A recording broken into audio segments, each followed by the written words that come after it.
I just want to start talking about what everyone in America is concerned about: affordable housing, cost of living, specifically in Washington. What are you going to do in Congress to address those issues? Yeah, well, one of the things is, we have a strong asset. We have a lot of young people who are gifted in the trades, who understand how to make things, what is worth having, what's durable. And so my husband and I actually built our house ourselves because banks don't like loaning to self-employed people in the trades. That was the only option for us to become homeowners. So I really believe in making a smoother path for owner builders. I think we need to really rework the permitting process. Actually, I am on a bill called the YIMBY bill that says that communities who streamline their permitting and zoning regs are first in line for federal housing dollars.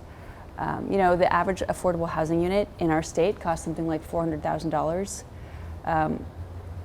That's like an apartment with a hot plate, not a kitchen, not a home for a family. Dean and I built our house for like $120K. It's like a 1,800 square foot, house that can last. So thinking about the kind of economy scales. And then also I think there's a lot of work to do on mobile and manufactured homes, which in a lot of rural communities, that's one of the most achievable forms of housing abundance. But a lot of it comes back down to, paying the trades, paying people for the work that they're doing, growing our skill sets, having more family-owned businesses, building wealth in the middle class that gives us the economic freedom and power to build something worth having. When it comes to cost of living, just things like groceries and gas, I know for a lot of people that's just a stretch, and we are hearing a lot about tariffs. Our partner to the north, Canada, 60% of our petroleum comes from Canada. Most of our eggs come from Canada. How concerned are you about the cost of living and if it will go up, especially as we hear about tariffs? Yeah, it's a huge concern. People are putting their groceries on their credit card bill. You go to the grocery store, you see the price of eggs, and you feel like you're in, a game of chicken with the CEO of Albertsons. Like, it's wild, right? So, but thinking about the long path of how we got here, farm consolidation, transportation consolidation, the very heavy burden of regulations on agricultural producers that I meet with in Lewis and Pacific County and Thurston. It's really troubling. Like, farmers have a suicide rate, I think, 3 times higher than any other occupation in the US. And they're citing the debt they're carrying. They're citing how long their children spend on a school bus. Farm consolidation is school consolidation. So thinking about how we can support young farmers who've been priced out of farmland by frequently foreign investors, how we can have more domestic production of our food here. We're importing 40% of our fresh fruits and vegetables. Like, that should make everybody kind of freak out. So we know that food security is national security, it's national health. So putting a re-emphasis on trusting farmers, that they, people who are, 3rd, 4th generation farmers, they want to steward their soil. They want to do the right thing, trusting them, having confidence in them, and, reorienting food systems around real nutritious food. Like, those are all things that I think all of us agree on. You talked a lot about eliminating tolling on the new I-5 bridge. Yeah. How would you go about doing that? Well, I think it's important to frame this that, like, tolls are a regressive tax, and so cost controls are a huge part of that. The bridge design, I put a really heavy emphasis on making sure that the local and state regulators who are making the decisions about tolling and bridge design are hearing from a representative sample, not just the folks who have the time to know about this public comment process. A lot of us, it was wild, right? Like, I ran an auto repair and machine shop before being elected to Congress, and convening this meeting of state and local officials, people in transportation, all these different groups. Like, I wouldn't have been invited to that meeting. I wouldn't have known about that meeting, and then to find myself convening it and thinking about how do we build a representative sample of community interests, not just the folks that have the time, the access, the influence to be at the table. So changing the way that that public comment is evaluated is a long-term project in NEPA. But more immediately, thinking about building a bridge that is durable, that can last the current one's 107 years old, one span of it, a bridge that meets our needs for traffic congestion relief, that supplies the urgent need of being able to get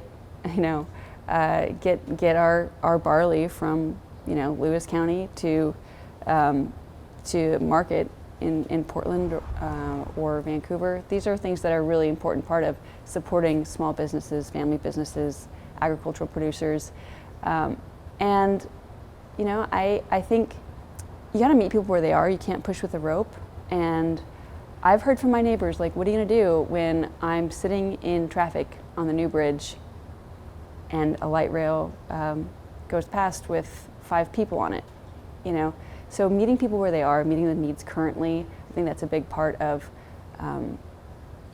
getting our money's worth for the bridge that we're building now. There's been a lot of focus on healthcare, especially with the recent murder of the United Healthcare CEO. A lot of people say that it just needs reformed altogether. What do you say about the healthcare crisis, and what would you be doing to work on that? Yeah, I didn't have health insurance before being elected. And that's the case for most small business owners that I know. We self-insure, we try to eat well, take care of our bodies. But I think we all feel like we're paying out of the nose for insurance, and then when we need it, it's not there. So there's a real issue. I think part of it is how did we get here? Having private family practice, having higher levels of national health, food quality, and the kinds of jobs where you're, a lot of people are working 3 jobs. That doesn't leave a lot of time to go for a walk in the morning or, prepare. It just does take more work to prepare fresh fruits and vegetables into a meal than it does to put something in the microwave. So I think we need to think about national health as health and not just health care, but the antecedent part of it, the durable part of it, the agency we have, and how do we build that? How do we support? We need more doctors. We need more. Thinking about the scope of practice for physician's assistants, thinking about reform of most. There is one independent pharmacy left in Clark County. Skamania County still has an independent pharmacy, but it's funny because now if I get my prescriptions filled at the kind of chain pharmacy in DC, it's $330. If I do it at my independent pharmacy that's not being influenced by PBMs or those kinds of middlemen, it's $30. And you think about that, that scale and over a national population, because that's what's happening. Will you address that? Yes, I'm on legislation to reform the PBM model,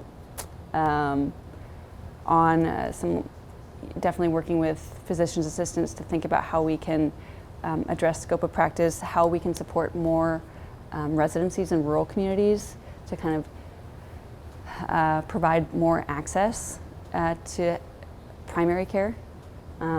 And then a lot of work with VA. We've seen some real suffering with the closure of the VA facility in East Lewis County. So working to get accountability and integrity in that system, those are all things that are a real priority for me. I just have one more question, and it's a personal question because I just think it's so interesting that you seem to be somebody who 15 or 20 years ago, politics wasn't even on the radar for you. I'm just wondering, was there something specific that happened, that you witnessed, that you experienced, that made you decide that I need to do this, I need to go into politics to create the change I want to see? What happened? Well, not really. I think it just feels like things have sort of spiraled out of spiraled out of like relevance, and I know I and a lot of my neighbors and people in my community have felt like nobody's listening to us, and it kind of feels like, well, if nobody else is going to do it, I'll try. Like, what's the worst that could happen? And I think watching, I remember watching my predecessor's yard signs sort of get replaced with my last opponent, Joe Kent, both times, and started watching his YouTube videos, and I was like, there was a Republican primary candidate forum that I watched on YouTube with him, and somebody asked a smart question. They were like, name 3 lakes in the district, and he couldn't do it. We have a lot of lakes. Like, you could just, it shouldn't be a problem. But it's like, if you're not doing this because you are loyal to us, because you know us, because you know you're here, you're from, that, why are you doing it? What is driving? I think we're all really tired of having an agenda imported from somewhere else and seeing that supplant our priorities, our values, our experiences. Our experiences they merit representation. They merit, a fight. And so just sort of feeling, well, we'll see what can happen, and wanting to take back some of the narrative from,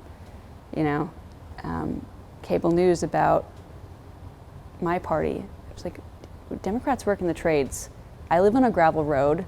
I pump my own gas, and we're not at it. I thought, well, even if I can't win, I can elevate some of these issues I care about. I can kind of, clear my name with my neighbors, and hopefully, work to serve my community and not a political ideology. And here you are, starting your second. It worked. Yeah. Congratulations. Thank you. Thank you.